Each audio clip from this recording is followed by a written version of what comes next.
చాలా మందికి ఇప్పుడు గేమ్స్ ఆడేటప్పుడు లేదైనా సరే ఇక్కడ భుజం జారింది అని చెప్తూ ఉంటారు గదా! సో, డిస్‌లొకేట్ అయింది అని చెప్తూ ఉంటారు.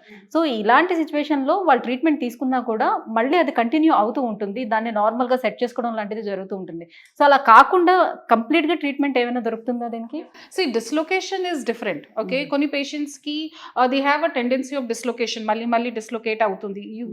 వి see a lot of players, hmm. Cricket hmm. Players and other ప్లేయర్స్‌లో డిస్లొకేషన్‌కి టెండెన్సీ ఉంది. Because their labrum and their muscles or ligaments supporting the joint is not strong. Okay. Hmm. So, ఒకసారి dislocate అయిన తర్వాత they learn how to relocate it. Okay. So, that is different. కానీ ఇది మళ్ళీ మళ్ళీ నొప్పి ఉంటే that is majorly because of any ligament injury or in young patients, or in old age it's because of cartilage loss in the joint, or because of frozen shoulder, or because of any damage into the joint. హ్మ్. హ్మ్. So ఈ రెండు conditions చాలా common గా ఉంది, rotator cuff injury and joint damage. So దానికి evaluate చేయాలి.